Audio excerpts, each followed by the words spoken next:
Welcome to the Unapologetic with Janine McKinnon podcast, your go-to place for approachable conversations around sacred sexuality and conscious relationships. I'm your host, Janine McKinnon, certified trauma-informed sex, love, and relationship coach who's on a mission to support 1 million women and couples to experience deeper connection and more expansive pleasure inside and outside the bedroom. This is the space to go deep, to dive below surface level relationships and mess sex and explore the sacredness that sexuality and conscious relationships have to offer.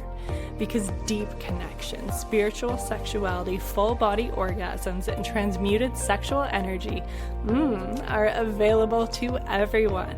And I'm here to serve the collective, to provide the knowledge, wisdom, and tools to access them. Thank you so much for being here. I'm so grateful we're able to connect in this way, and I can't wait to dig into the contents of this episode with you. Without further ado, let's get into it. As Kehla and I are about to dive into a reading of my Venus sequence gene keys, we invite you to follow along if you are interested. So I just wanted to add a note. If you would like to do that, you will need your birth time, location, and date, and you can go ahead and visit genekeys.com to pull up your chart and then follow along with us as we move through this. So I'll leave the link for that in the description for you. Hello and welcome back to the Unapologetic with Janine McKinnon podcast. And this week we are here with a guest episode, and I'm really excited to explore the topic around human design and gene keys as it relates to our Venus sequence. And so how it can touch on our different traumas and triggers as it relates to our relationships, our different patterns that show up, and how we can take all of this information to really create and cultivate that unconditional love, that great conscious relationships that we're all about here. And I am joined with Kehla G, who is a bold 6'2" sacral generator, human design and gene keys business coach for entrepreneurs. Now, I'm not too sure about like that bold 6'2" part, so that's what you're here for, Kehla. Welcome. I'm so excited to learn about this with you. Yeah, I'm so excited. Thank you for having me here. And I'm really grateful to be diving into the things I love the most, which are obviously human design and gene keys. And I do typically work with entrepreneurs and bring that into their business. But today we're going to be leveraging the Venus sequence in a more relationship conversation, which obviously ties into business too. But with the work that you do, I just feel like there's a really beautiful cross-sector integration that we can have. So I'm looking forward to this conversation.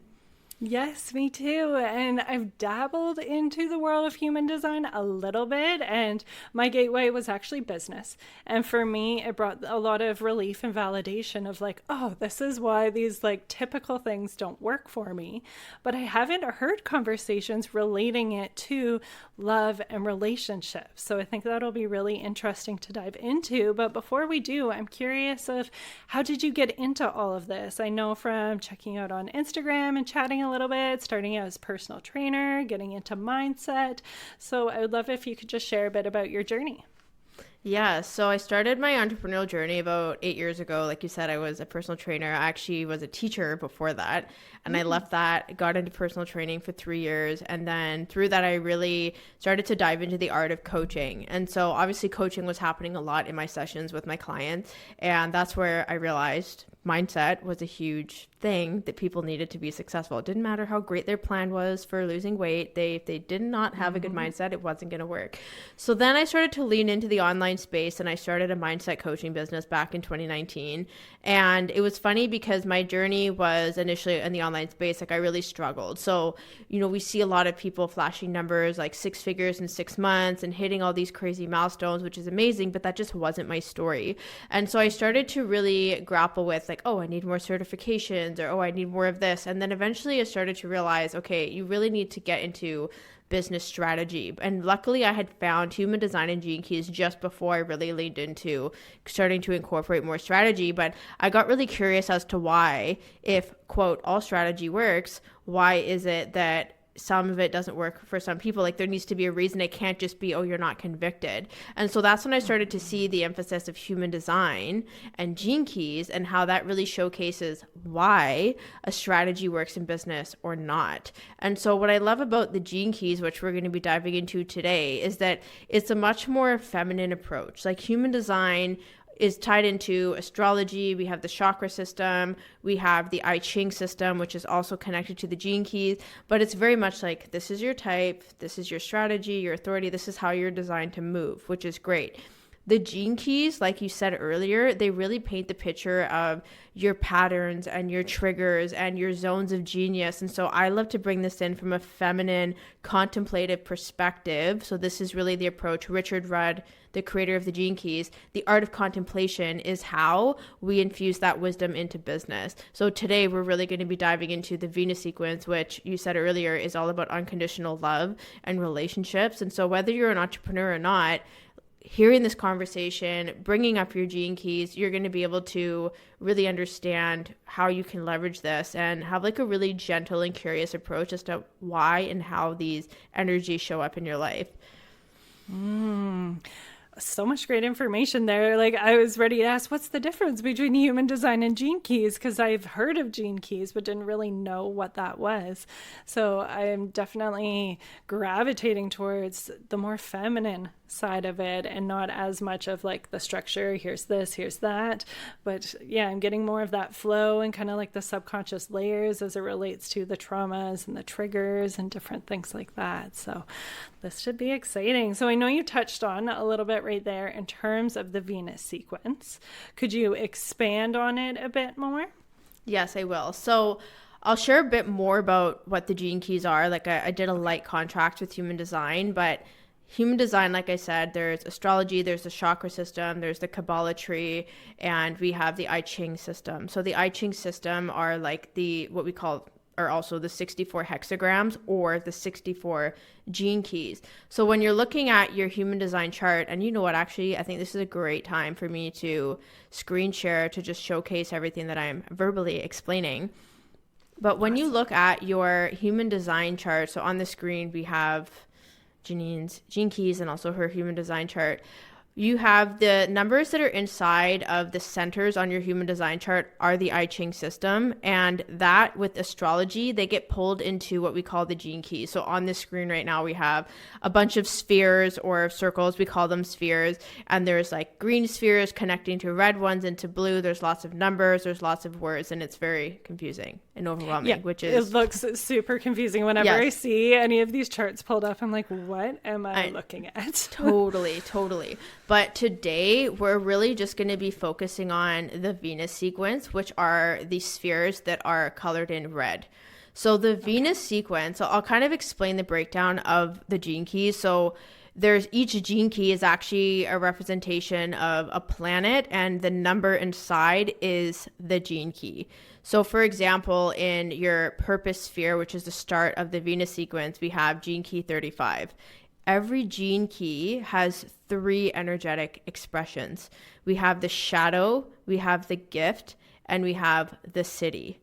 So every gene key has 3 expressions. The sphere itself has its own theme.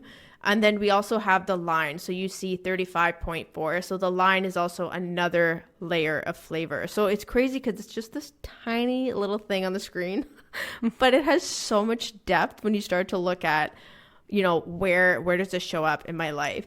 And so the Venus sequence in particular is all about relationships. It's all about the energetic imprinting patterns that you've experienced throughout your entire life. And it shows you where you have healing and work to do and where common themes are going to show up so that you can take radical responsibility for yourself, which is so perfect because I know that this ties into the work that you do with your clients. So the Venus sequence is relationships. The activation sequence, which is the green, is all about your zones of genius and creating a core stability in your life. And I like to say in your business. Relationships is the Venus sequence with ideal clients, with your relationship to business. Obviously, today we're going to be talking more about your intimacy with yourself and others. And then we have the Pearl sequence, which is the blue. And that's all about your relationship to prosperity and how you're designed to be of service. So naturally, I dive into the Pearl sequence a lot with entrepreneurs because we have a business and we're here to be of service. So let me know if that brings a bit more clarity in terms of like what the gene keys are and the structure and the flow and how it connects. But I know that it can still be overwhelming when you look at everything on the screen, but we will get into it in bite-sized pizzas. Yes, I feel like it brings a lot of clarity and it brings even more questions too. So a couple things. What is, now I've lost the correct pronunciation, but you said it's based on like astrology, has the chakra system, and Jing Chi, or sorry, what The did... I Ching. So I I Ching. Ching, yes, comes from the Chinese divination text. So that is the 64 numbers. So there's numbers 1 to 64. Each of those are one of the gene keys, but they're also the hexagrams in that divination text from the Chinese culture. And so that with astrology creates these what we call the golden path. Like all three of the sequences are known as the golden path. So yours next to mine, next to your friends or your uncles, like they're all so different, but there's still going to be relatability because you may have some planets and spheres and gene keys that are the same, but it's also our lived experience that paints the story of what it is that we live. So that's what I love about the nuance of the gene keys. Yeah, it sounds like it's kind of this like imprint or roadmap, but how it unwinds is how we live through our lived experience. And that's kind of how we apply this basic blueprint. Yes. Is that what this Totally. is? I think the way you said that was really great. It is our energetic imprinting because the planets and the astrology side of it is literally from the moment that we're born. Like it's that energetic astrological imprinting.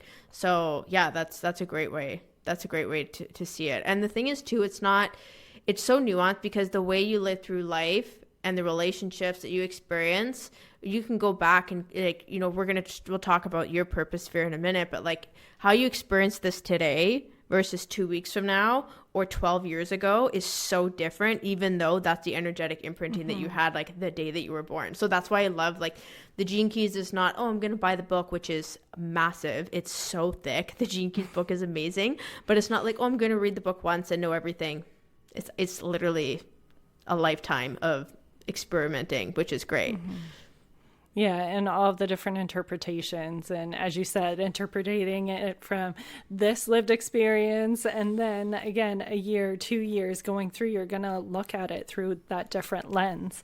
And what really resonated for me when it came to astrology and things like this, because I've always had that interest, but it was hard for me to explain. And what just kind of grounded me in that is thinking of, yes, of course, everything has energy. And so it makes sense that when we're born, the energy of the universe, of the planets and the stars, of course, that's going to have an impact on us the moment we come Earthside. Totally. And you know what? I feel like women listening to your channel are going to resonate with this because it really fits with the work that you're doing. But if you really want like a scientific understanding as to how this energetically imprints on you, I want to invite you to go to YouTube and look up neutrinos. Like look up neutrinos because this is specifically the energy that comes from the planets and the stars and whatnot. And this is energy that will literally pass through everything, every moment, every time, every day, all day. And so, yes, the moment you're born and you come into this existence, neutrinos pass through you, and that is the energetic imprinting that you get. So it's not just, it's woo-woo, but it's not woo-woo. Like there is science behind this, you know? So I just wanted to share that because you just said it without even realizing that neutrinos play a huge role in that energetic imprinting the moment you're born. Okay, I will definitely look that up and make sure it's included in the show notes because I'm all about the woo, and woo also, it is science. It's like science is catching up to it, and it's really nice to have what I think of as kind of like the feminine and masculine understanding of this. Like the woo, the belief, yes, this resonates, I'm all about it. I feel like that's more the feminine, and then having the science that backs it up, it's like, okay, this is the logical masculine side for that approach. So my one other question that came up when you're explaining this chart in front of us is those 3 parts for each of the spheres, where it was the shadow, the gift, and then did you call it the city for the third one? The city is like the highest expression. So on the screen share here, it just says here, the shadow is like your challenge. I also call this your point of resilience. Like when you're in the shadow of this gene key inside of the sphere, that really shows you how to look inward and look at like, okay, what is my experience? What am I making this mean? What can I take responsibility for? And the gift is known as your creativity, like your expression, like moving things forward, moving through it. And your city is like your essence, like the highest expression of what that gene key represents as a whole. Okay, that makes sense. Thank you for the explanation on that. I was kind of feeling into that at city, but also the word, I'm like, let's just clarify to make sure. Yes. Okay, amazing. Do you want me to dive into your Venus sequence and we can see like how this shows up for you, like in your life and in your business? Yes, let's do it. Okay, I'm so pumped. Okay, so first of all, I just love to say this to the audience. Like, I literally did not look at her gene keys until we got on the call, and I was like, hey, I need your birth information. Like, I don't know anything. I like know a bit about your work, literally don't know your gene key. So when it's like, oh my God, that resonates, this is not pre-planned. And I love saying that because it just shows the authenticity of how this can show up even when you're not aware of it, which is really great. So your purpose sphere. So when we finish the activation sequence, the way that it connects to the Venus sequence is like you have this stability in your body. And if you feel into relationships, when you feel safe with someone or you feel safe in your environment, you're more willing to open yourself up, right? You're more willing to be available for pleasure, for conversations, for navigating difficult situations. Like you start to open up, and that is really your essence. That is your being. So your purpose in the Venus sequence is like who you're being. So when we look at the 35, and it's funny because with the work that you do, the 35, the shadow was hunger, and then we had adventure and boundlessness. So I feel like the kind of women that are going to come into your world are women who have this hunger and desire of like, yeah, like there's more for me. Like I'm so hungry. Like this isn't how I want my relationships to be. This isn't how I want to be connected to myself. Like it's just this insatiable energy. So when we look at adventure, it's this lens of getting curious of, well, how is it that you want this to look and feel like for you? Relationship to yourself and others, like what does that look like? And the city of boundlessness is realizing that in really in any moment, in any relationship, and how we see ourselves when we look in the mirror, how we talk to ourselves is boundless. Like we really can do, be, and have what it is that we desire. So the 35th gene key in your purpose is like the purpose of your work and like who you're being and how you show up for yourself and in relationships.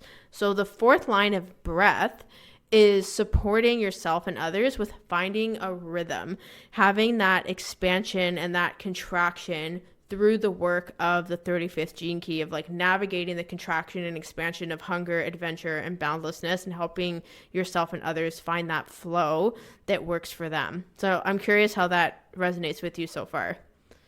Absolutely. And I love how you related it with my work. Because that is something I think about quite often with that hunger. There's two camps of like, I know there's more out there. Like, yes, I'm satisfied. Sex and intimacy is fun, but I know there's more. How do I access that? I have the hunger for it. And then there's the other camp where it's facing a lot more of those challenges, the lost libido, the co-parenting roommate phase. And so having that hunger to change things, it's time to make that change. And so finding the different ways to have that apply to each unique individual, because we are so different. And so that's incorporating things like love languages, erotic blueprints, breaks and accelerators, is all of like finding that adventure in that different way that it's going to work for each person. And then for me, when you said boundlessness, I'm like sacred sexuality. Like we have masturbation and have very goal-orientated orgasm type sex, slow pleasure. And then sacred sexuality is like that boundlessness where you can reach the divine through your pleasure. So yes, very resonant. Oh my God. The way we're going to go through this right now, so good. I'm pumped for this. So between each of the spheres, you'll see there's what we call pathways. So we have, in the Venus sequence, there's Dharma, Karma, Intelligence, Love, and Realization. So the pathways are in between the spheres in the golden path to show the transition between the energy and to show that nothing is locked in. There's a flow and a transition between the experience of hunger into, for example, you have the 36th in your attraction sphere. The shadow is turbulence, right? So 36, I resonate with this gene key a lot because it is one of my main gene keys in my chart. And so that turbulence, humanity, and compassion, it speaks volumes for me, and I can't wait to hear your experience of it. So the attraction sphere represents the kind of relationships that you attract into your life. And in the gene keys, they talk about it is the sexual wounding that you have to work through. So your dharma is like your truth. So you go from like, this is my purpose, this is my work, this is what I'm doing, this is my truth. These are the kinds of relationships that I attract into my life, because the pathway of karma then is like, here's what you're alchemizing to learn and receive the gifts from those relationships. So the kinds of relationships, or even I also say as an entrepreneur, the kinds of relationships that you have with your business, or even with the kinds of clients that you work with, you may notice the 36 gene key energy. So the shadow is like, let's say women are coming to you and they're in that turbulent state emotionally as well, because the 36 also connects with the emotional solar plexus in human design.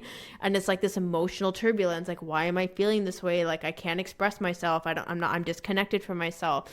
That gift of humanity is realizing the totality of your experience. Like, yes, you're going to have good days, bad days. Like, yes, you're going to have good weeks, days, months, years of sex and not, and years and months and days where you are connected to yourself and you're not. How are you going to have compassion for yourself through that experience? So the one line with the shadow side of sterility versus fertility, the one line, so there's 6 lines, different expressions for each sphere, but they still represent similar flavors. The one line is always the foundation. So when people come to you, it's like you're there to support them with the fertility of, it could literally be their fertility if they're looking to, to get pregnant, but it could also be like the conception of completely shifting your sex life and your relationship to pleasure. So it's either this is where we're going, but the shadow side, if they're in turbulence and they're sterile AF, it's like, yeah, there's nothing going on. Got some fucking cobwebs in the dungeon. Like, that's the vibe, right? So that's what the attraction sphere is in a nutshell. And that's how I would intuitively interpret it for you based on your business and how you support, the women that you work with. Okay, so the attraction is really all about those relationships. And it's interesting with fertility, like the bee is my symbol and is incorporated into my logo. And that's a symbol for fertility and community and abundance. So it's really interesting to see that parallel there. And then in thinking of like my relationships throughout my life and how this has shown up, in terms of turbulence, like I feel like there was so much turbulence growing up with like familial and then as well as different boyfriends and things like that. It was very turbulent, but I always knew, again, kind of touching on that hunger, that I wanted more and I wouldn't get that more with this turbulent relationship. And I left people that I was in love with just because I knew that the life with them wouldn't lead to the life I wanted. So it's interesting just seeing that parallel there. And what comes to mind with the humanity and also going back to that other first sphere we started on with purpose, with the rhythm. Like I feel like I'm very cyclical and all about the natures, and I've really been leaning into feminine cycles and seasonal cycles and moon cycles and really applying that to my life. And that's how I found a lot of flow and a lot of compassion for those more shadowy times, those darker, more reflective inward times. Yes. Oh my gosh. See, this is great. I love that I'm sharing this with you, and I'm sharing intuitively based on the very minimal information I know about yourself and your business, but it's like you're able to see how this shows up for you. And that's the point of the gene keys. Like there's so much fluidity here. And I could sit here with somebody could have the exact same birthday, born in Vancouver, same time, the whole thing. They could have the same gene keys, but their lived experience is going to show up differently. But then again, you can see, because you're a woman who's self-aware and you do this deep work, you can see these patterns showing up, right? So as we continue to go through the gene keys, what you'll notice is, let's say afterwards, if you realize, oh, I'm feeling really like limited, or I'm feeling a lot of hunger here, or there's so much turbulence, the point is you can come back to your gene keys and be like, oh my gosh, this turbulence is showing up in my relationships. Like, where where am I lacking humanity? Like, where can I bring this in and start to access, like, moving through that energy? So this is why I'm obsessed with the gene keys. They're so feminine and they're so nuanced, but it just keeps the movement going when it comes to our energy. And what you said there is like exactly my approach with turbulence. Like, I'm all about the shadow work. Some people are like, I want to avoid going there. And I'm like, bring it on, baby. Like, this is a shit time. Okay, let's move through. Let's feel this. Let's go through. Bring humanity, compassion, acceptance into it. And that's where the transformation comes. And this just comes to mind, so I'll share it. It's like in this past year, the low point in our relationship with just this like deep honesty and bringing up a bunch of shit from our past that came up is like my favorite point in our relationship, because how we were able to move through that together was how we were able to support each other. And like for me, it really brought me to a point of like, oh, I don't really see how we're becoming together. I really see the man in front of me right now and how he's willing to support me through this turbulence. And so, yeah, the turbulence can actually be my favorite because of what we get out the other side.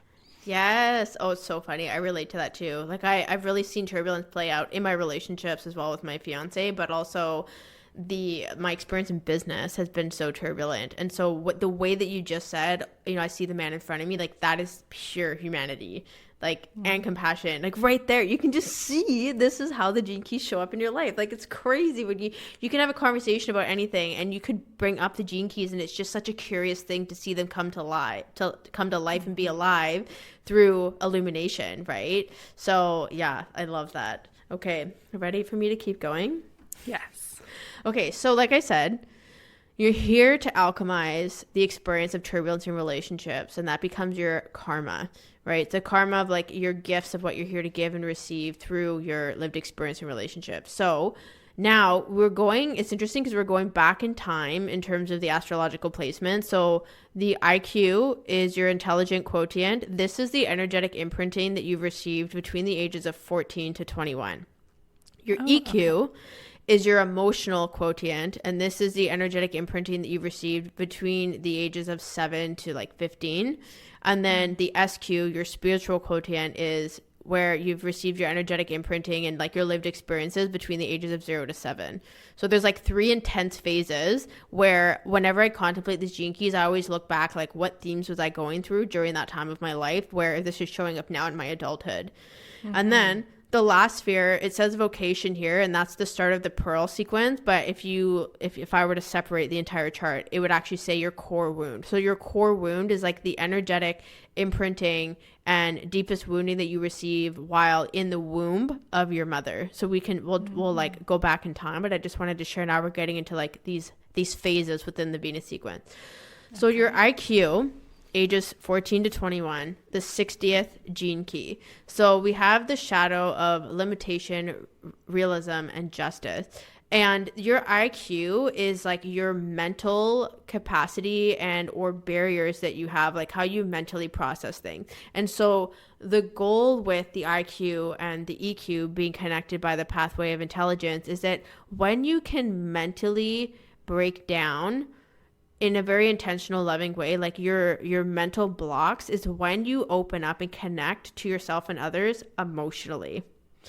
Right? So if you notice, typically what happens, let's say, you're coaching around, supporting women in relationships or with themselves, it's always going, like, notice, it's always going to be this mental realization.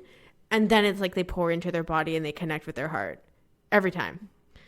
So when we look at this theme of mentally, you may notice between the ages of 14 to 21, like really look at like, where did I experience limitation? Like, where did I feel limited and where did I need to pull back and have a realistic perspective in terms of like what was right for me? So here's the funny thing. This is like a very intuitive thing coming up for me right now, but I wouldn't be surprised if there was an experience where maybe you naturally felt more connected to your spirituality or in relationships, and it was like you're more self-expressed, and it's like people are imposing these limitations like, oh, you shouldn't think like that, you shouldn't be like that, but then you realize like, this is my truth. And it's like the city of justice is like you now coming forth obviously into your 30s and you're like, this is the work that I do with women. Like, I'm unapologetic about it. And so the fourth line of the influential mind is that your gift is like having this influence on yourself and others and being able to help them see things differently, see their limitations and help them break through that and have a realistic perspective on like how things can change and how things can be different. So I'm curious how that resonates with you. Yeah, what comes to mind, like 14 to 21 was probably amongst my most turbulent time personally. I moved out on my own at 16, dropped out, moved in with boyfriends, and I'd say throughout 14 to 21, even going into 25, like I was promiscuous, party girl, and like I did feel like I owned that. Like I was comfortable and okay with it. That said, now where I'm at, looking back, I was always seeking validation in all of the wrong places. And it was coming from like being seen and cared for, even though that wasn't actually what it is. So I've like had that growth of how I look at it now. But at the time, like I felt good about it and did have those limitations with like slut shaming and different friends and things like that, creating lies and rumors about me. Yeah, so that's the limitation. And like you having justice of just being unapologetically yourself. Like that's really what I'm hearing. And like that's so beautiful. So notice that mental breakthrough allows you to, that pathway of intelligence takes you to, so ages like 7 to 15, the gene key 61. So we have the shadow of psychosis, inspiration, and sanctity. So the way that you just shared about, even though this was like before teenage times, the way you just shared about, I feel like that promiscuous ways and the seeking validation is kind of this form of psychosis, because it's the psychosis. What that means is just, it's like the inability to conceptualize, like things being confusing, things being torn apart, things being misunderstood. And so what's the gift of inspiration is really looking at, instead of trying to figure it out, it's more like taking a step back and thinking, what can I be inspired by in this experience? Like there's everything in front of me. It can be overwhelming, but it can be inspiring. And sanctity is like the wholeness. So it's like, okay, there's a lot happening here. Like this may seem fucked up or like not the right thing, but how can I step back and be inspired by this, create something from it, and realize the wholeness in it in the way that it is?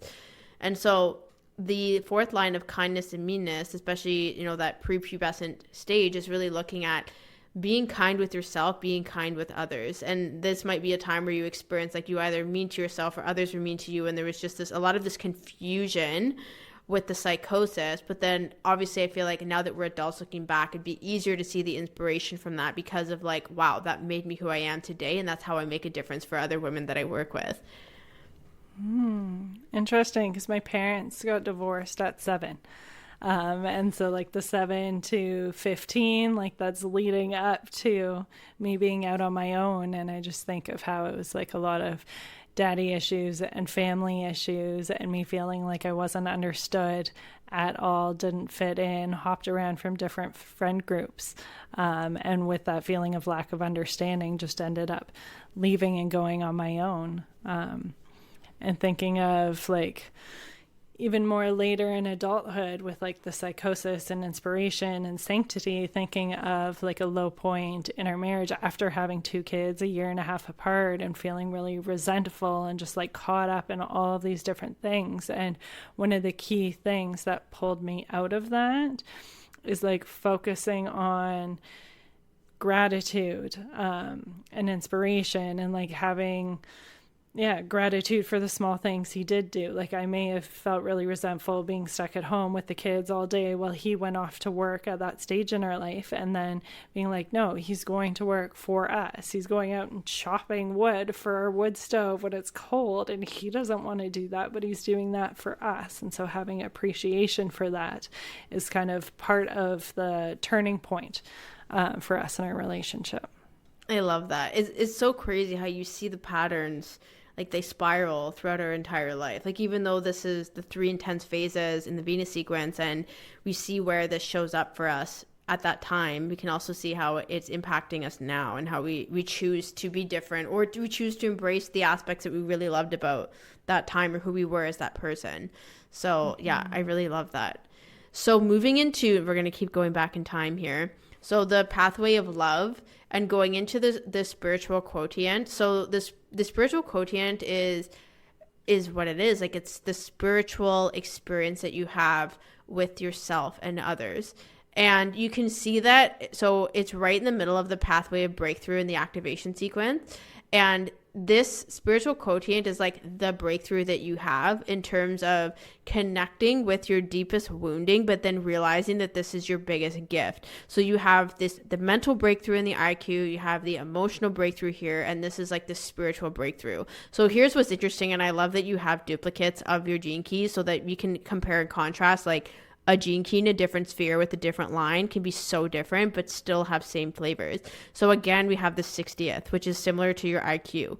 So it's like, spiritually, if you look at the relationship that you've had with yourself, with others, with source, with God, with whatever it is that you call existence, noticing how the breakthroughs really came from the limitations that you have, and being able to reconnect with that truth for yourself, having that realistic perspective of, this is what's true for me. Like, this is how I am spiritually expressed in my work and my relationships, as a mother, as a guide, as a mentor, as a coach, and having that justice of realizing that you can overcome that. Like, that is the breakthrough. So the 2 line of freedom is ultimately being fully self-expressed. And another way that you can read the gene keys is, the purpose connects really well with the attraction, which connects to the SQ. So if you look at these themes, we go from like adventure, humanity, to realism, and it's this ascension towards your relationship to spirituality and how that impacts your relationships with others. So I feel like that was a very high level example, but I'm curious, like, what was evoked in you based on what I shared with the 60th gene key being in the SQ compared to the IQ. Yeah, what comes to mind is, well, 0 to 7. I don't remember that time at all. And like, now, as almost 35-year looking back, that's not so weird. But I remember being 10, 12 and not remembering anything before the age of 7. And again, that's when my parents were divorced. Pretty sure there was some different trauma going on, and that's why I don't remember. And at the same time, I know that there was no spirituality, no religion whatsoever in my household. That's kind of how my mom was raised, and my dad was raised Jehovah's Witness, and they didn't want to bring that in the home. So there's no connection with source or God or spirit or anything at all. And so I feel like that has been my limitation, and it's only really the last 3 years that I become a more spiritual person.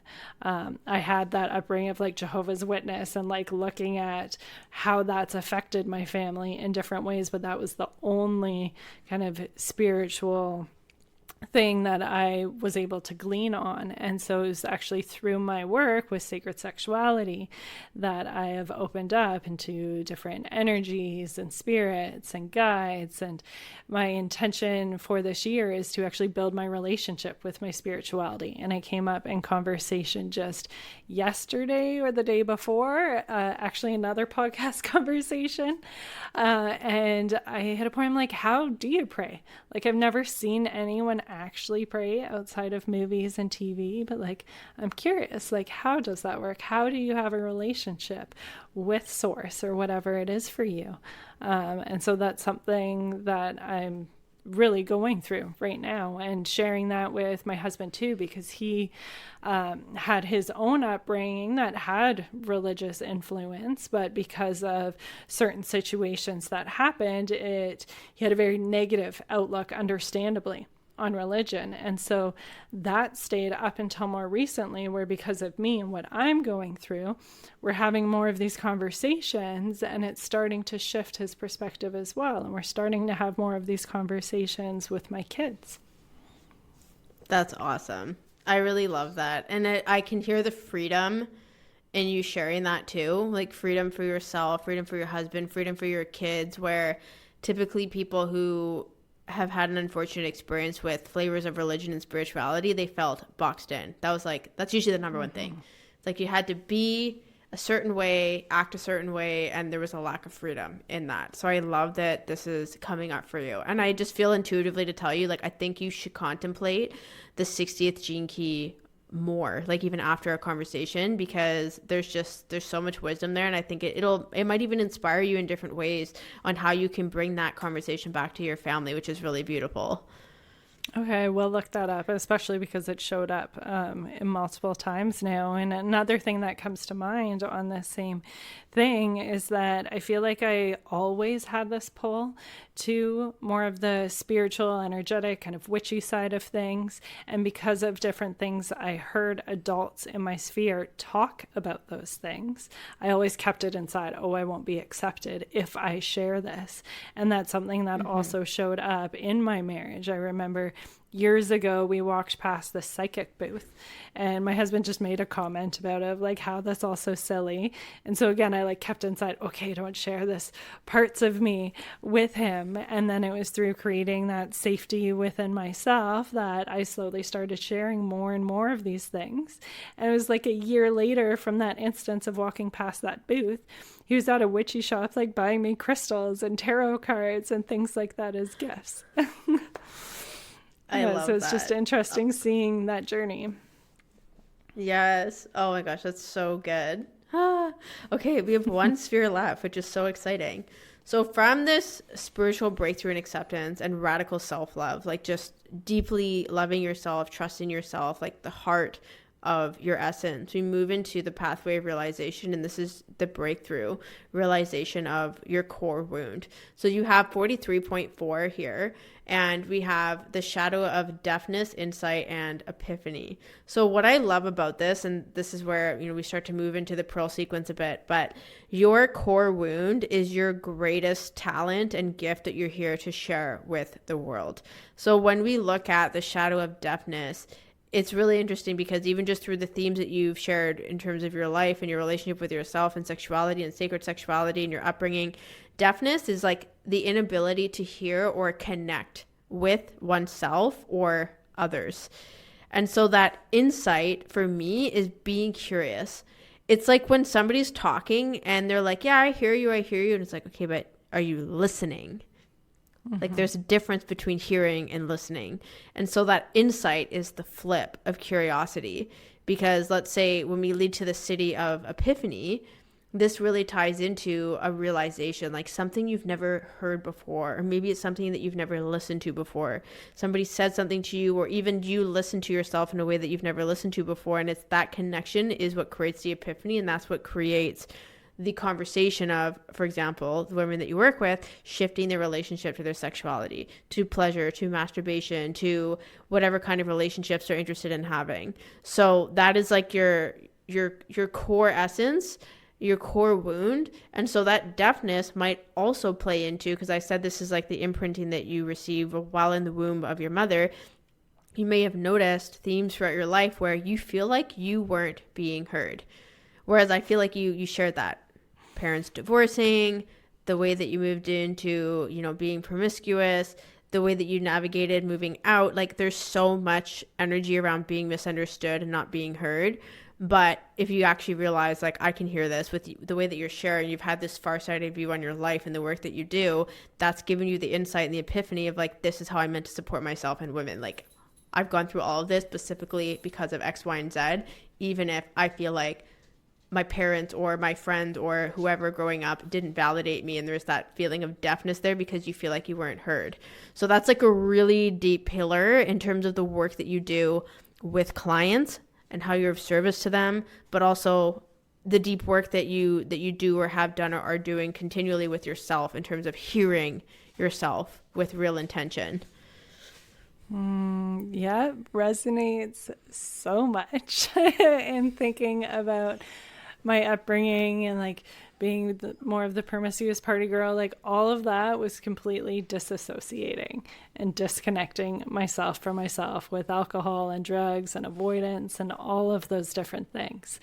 And it was through my shift into this world of sacred sexuality that I actually connected with my body for the first time ever, really. And now, like, it's been such a gift to be so connected with my body and notice all of these different messages she's telling me and the intuitive nudges. And again, that was through sacred sexuality. And so that's what I help other people with. It's through this work. You have this ripple effect that impacts so much of your life. Because if you're disassociating from your body when you're in your relationships or those more intimate experiences, like, you're not having a thriving, passionate marriage and sex life if you can't even feel the sensations in your body. And this is actually a conversation I feel like I've been having over and over lately. And I have a journey at the end of the month all about feeling the dark shadows, going through shame and guilt and anger and sadness and finding safety within that to come out the other side. And it's also funny you mentioned the not heard, because that is my pet peeve. Like, talk about relational patterns. That is like my pet peeve, and it's something I see in myself, how it is a trigger point for me. And if I feel like I'm not heard, I'm like, oh, you don't remember me telling you. Da, da, da, da, da. When really it's totally understandable. Or maybe he does remember. I don't remember every single thing. And when someone starts talking, it's like, oh yeah, I know that. But it's a pattern that keeps popping up from like me feeling like I'm not heard. I love that you have the awareness. And that's the thing. I love bringing up the gene keys with people who are already doing deep self-awareness work, where I can share this and you're like, yeah, I resonate. I connect to X, Y, and Z, because it just makes it easier to dive further into the gene keys and really see like, okay, these are showing me my lessons in life. These are showing me my triggers, my patterns. And it all comes back to taking radical responsibility for our experience and deciding whether or not that's going to dictate how we live our life and how we guide others and how we work with others and support them. So yeah, I loved how, again, audience, Janine and I don't know each other, like straight up. And so for me to, first of all, to go into your gene keys and for you to share so vulnerably just made this conversation so much richer. But obviously your audience knows you, right? But it's also just, again, coming back to that humanity piece, the gene keys are such a gift. Like, they are so fun to contemplate. Sometimes they are so fucking annoying because you're like, oh my God, this shadow just won't go away. It's like a lost puppy trying to piss on my leg, like, stop, you know? And so you kind of have to lean into that and be like, okay, puppy, like, what do you need? You know what I mean? And give it the attention. And so that's why I shared earlier, like, the art of contemplation. If you're like, what are the gene keys? Like, notice the conversation today. Notice how I said, okay, this is a shadow gift in city. This is how you can experience this in your life. It's about being curious. It's about being patient about the patterns that are happening. And it's like having that inquiry and that curiosity is like what makes a difference. But if you're there and you feel like you're trying to understand your gene keys and you're feeling resistance, I want to invite you to just literally back off and be curious rather than trying to find the answers, because it's really funny. The gene keys, if you try to figure it out, it's like they freeze and they don't make sense. But you need to dance with it, which is why I said earlier, like, they're more feminine, they're more fun, and they're more flowy, which is really great. Yes, and that is exactly the same on the flip side when it comes to pleasure. And see people wanting to experience more pleasure as soon as they're like, oh, I'm almost there. No, not quite getting there. And starts to like try and force it and think their way through it. And it's like, no, that is pulling you out of it. You need to just come with play and curiosity and exploration and be in your body and just feel and experience what comes up, not trying to get there, trying to figure it out. Yes, so good. Oh, I love that I was able to talk about the gene keys and it like related so deeply with your work. I knew that it was going to be a great conversation, but it was so fun. Yeah, it was. And I feel like these go so well hand in hand, like with the gene keys. It's like exploring again, bringing that curiosity and, oh, here's this different shadow that just keeps fucking popping up. Okay, so now let's do some work. I understand what's going on. I have that awareness piece. Now, okay, let's move into the other side. And I'm reminded of when you were touching about like the IQ and the EQ and the SQ. Like for me, I find so many women get so caught up in their head and wanting to control things, and you can't control feeling your emotions. And so it's really creating that sense of safety from within to be in your body, to feel the things. And then you begin to connect with your energy body, connect with more of the spiritual side of these things as well as you go through your own process. Yes. So beautiful. So beautiful. Yeah. Well, thank you. This was so much fun. I know you have a Venus sequence challenge coming up where people can kind of try this on for themselves. Tell us more about that. Yeah. So I have in the show notes, we'll have the link. It's a 7-day Venus sequence challenge. It's an email series. It is targeted towards entrepreneurs. But even you heard today's conversation, like I bring up business, but then I talk about literally the Venus sequence. You can sign up for this. It's 7 emails that go to your inbox, and it will guide you on how to contemplate your gene keys, like your Venus sequence. So that'll be in the show notes for you to try on. If you were like, oh my God, I really loved this conversation, I want to learn more. That's my free gift to everyone, which I think will be really fun. Thank you. Well, I'll definitely sign up for that too. And I'd love if you could just share a bit more about that contemplation side and what that looks like. Yeah. So contemplation is the space between meditation and concentration. So that's why when it comes to the gene keys, if you're hardcore focused trying to figure it out, it's too much. You want to come back and be curious and meditative. Like notice how when you meditate, or literally, I'm sure there's so many somatic practices I'm sure you do with your clients where you have to slow down and take the foot off the gas and be present, connect with your breathing. So that is how you want to approach the gene keys. I think whenever you take time to read about them, or if you listen to audios about them, go for a walk, be watering your plants, like be doing something that is meditative, because it's not like hardcore factual information that's going to stick to your brain. It's going to be malleable depending on the day and how you relate to that specific gene key or how that theme shows up for you.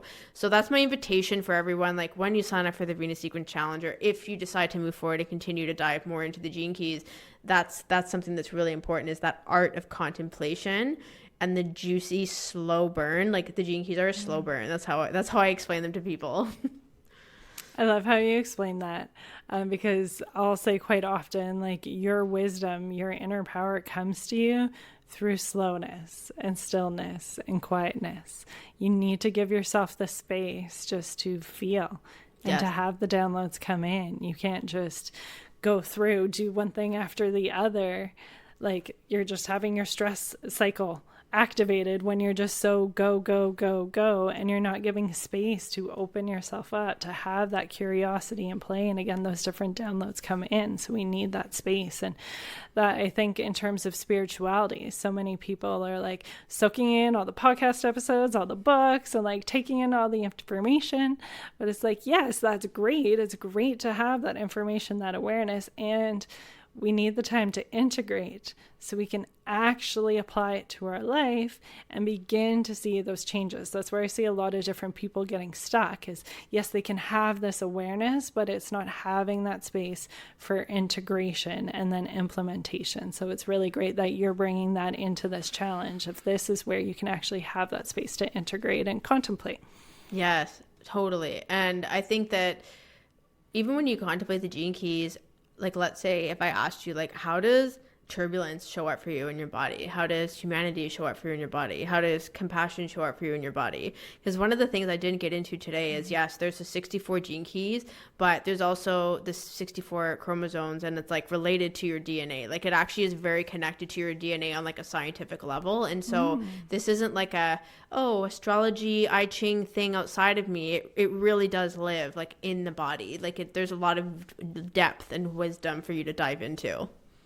Well, that makes sense with the name Gene Keys, that there is the genetic side for it too, which I never thought about. Yes, exactly. Yeah. Well, before we fully close off, you touched on so many great nuggets throughout and right here as well, but I always like to ask our guests if you have any last words of wisdom or advice for people that are interested in perhaps just getting started with human design and gene keys, or perhaps looking at how they can apply this information to their relationships or even business. What messages do you have for them?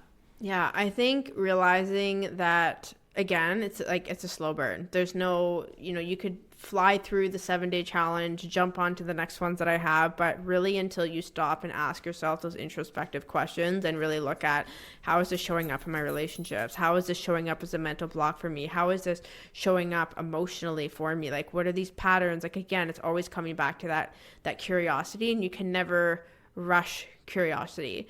And so I think that I just want to invite people to consider that. And you can go to geneticmatrix.com to get your chart, or you can go to genekeys.com. We can put those links in the show notes. But great. those links are going to help you. And I think even the Gene Keys website, there's a lot of free resources there. And if you are somebody who's an entrepreneur, my podcast channel, Living in Fierce Alignment, I have like over 440 episodes. I talk so much, about human design, gene keys, and business. So that will be in the show notes as well. But yeah, there's just a lot of resources. So just walk into the water slowly and have fun with it, because there's no rush, really. I love that, because there is so much information out there. So just take your time and follow curiosity and see where it leads you. Exactly. Yeah. Well, thank you so much for being here, for doing that reading with me. That was a lot of fun. And thank you to listeners that have followed along. We'll make sure all of those links are in the show notes. So thanks. Until next time. Thank you, Janine. Bye, everyone. Thank you for joining us inside the Unapologetic with Janine McKinnon podcast. I hope you enjoyed today's episode. If you feel called, I would so appreciate it if you left us a review to help us reach more women and couples so they can experience deeper connection and more expansive pleasure inside and outside the bedroom too. Until next time, embrace your desire and experience your magic.